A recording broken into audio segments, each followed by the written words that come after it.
Have you ever stood in front of a piece of art and felt something more? A strange pull, a sense of connection that goes beyond just shapes and colors. What if I told you that for thousands of years, that feeling was the entire point? That art, especially the art we put on our walls, wasn't just for decoration, but was a powerful bridge between our world and the world of the spirits. Today, we're journeying back in time, deep into the flickering firelight of ancient caves, to uncover the painted spirit. We'll explore how our ancestors didn't just paint what they saw. They painted what they believed, what they feared, and what they hoped for. This is the story of how art became one of humanity's oldest forms of prayer. Imagine this, you're huddled deep within the earth. The darkness is almost total, broken only by the dancing flame of a tallow lamp. The air is cold and damp. All around you, on the undulating surfaces of the cave walls, magnificent beasts come to life. Bison, horses, mammoths, they seem to move in the flickering light. These weren't just pretty pictures. Many archaeologists and historians believe these cave paintings were part of sacred rituals. They weren't in the living areas of the caves. They were in the deepest, most inaccessible chambers, the cathedrals of the Stone Age. Why go to such trouble? The leading theory is that these paintings were a form of sympathetic magic. By painting a successful hunt, you were calling that success into being. By capturing the image of a powerful animal, you were capturing its spirit, honoring it, and perhaps even asking for its strength. This wasn't about creating a historical record. It was about influencing the future. It was an active dialogue with the spiritual forces that governed their lives. The act of painting itself, mixing the ochre pigments with charcoal and spit or fat, applying it to the wall, was a ritual, a prayer made visible. These weren't just artists, they were visionaries. In many of these ancient cultures, a key figure emerges, the shaman. This individual was the community's spiritual guide, a person who could journey between the physical world and the spirit world. And how did they make that journey? Often through art. The cave walls acted as a veil, a membrane between realms. By painting on them, the shaman wasn't just decorating a surface. They were opening a portal. The geometric shapes, the handprints stenciled onto the rock, the half-human, half-animal figures, these weren't random doodles. They were maps of the spirit world, symbols of power, and records of the shaman's own trance-like journeys. The art was the anchor, the tool that allowed them to connect with ancestors, guide the spirits of the dead, and bring back wisdom for the living. The wall became a living canvas where the sacred became visible. This profound connection between painted walls and the afterlife wasn't just a Stone Age phenomenon. As societies evolved, this tradition blossomed in magnificent ways all across the globe. Think of ancient Egypt.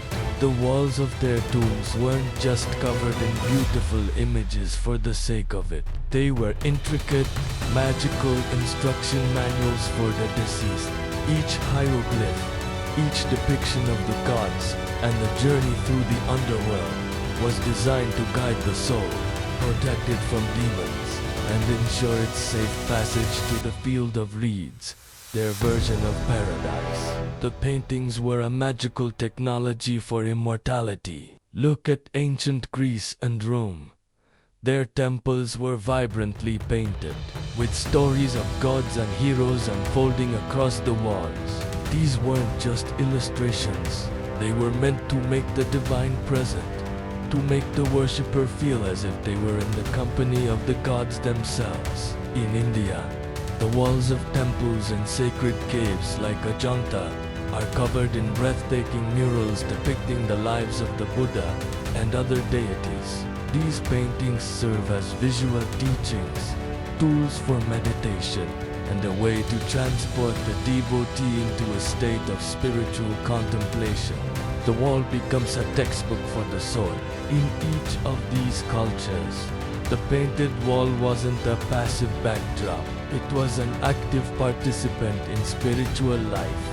A crucial element in this spiritual language of art is color. Color was never just about aesthetics.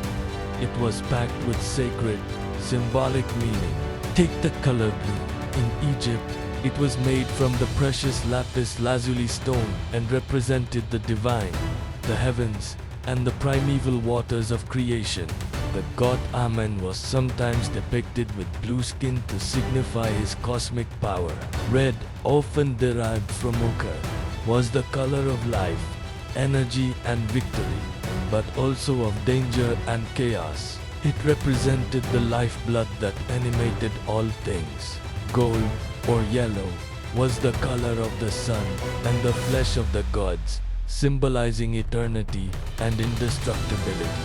And white, from gypsum or chalk, stood for purity, sacredness, and ritual cleansing. When an artist chose a color, they weren't just making a design choice. They were invoking a specific power, a particular aspect of the divine.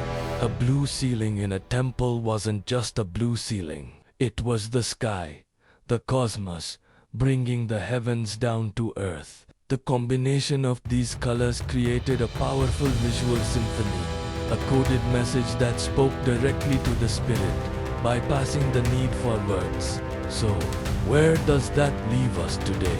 We might not be painting bison on cave walls or hieroglyphs in tombs, but has the spiritual power of wall art truly disappeared? I don't think so. Think about the feeling you get when you walk into a beautifully designed space, the calming effect of a room painted in soft blues and greens, or the energizing jolt of a bright, vibrant mural on a city street. This is the modern legacy of the painted spirit. Today's wall art, from intricate wallpaper designs to massive graffiti murals, still carries that ancient power.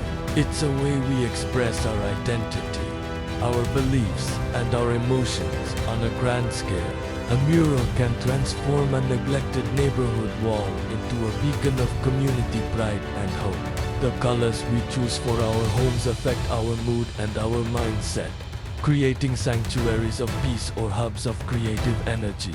We are still using color and form to shape our environment and, in turn, to shape our inner world.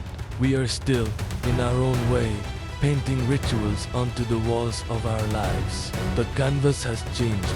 The pigments are different, but the fundamental human need to connect with something larger than ourselves through art remains. The painted spirit is still with us, whispering from our walls. Thank you so much for joining me on this journey through time. It's amazing to think that every time we paint a wall, we're taking part in a tradition that stands up thousands of years old. What does art mean to you? Let me know in the comments below. And if you enjoyed this exploration, please give this video a like and subscribe for more adventures into the history of human creativity. See you next time.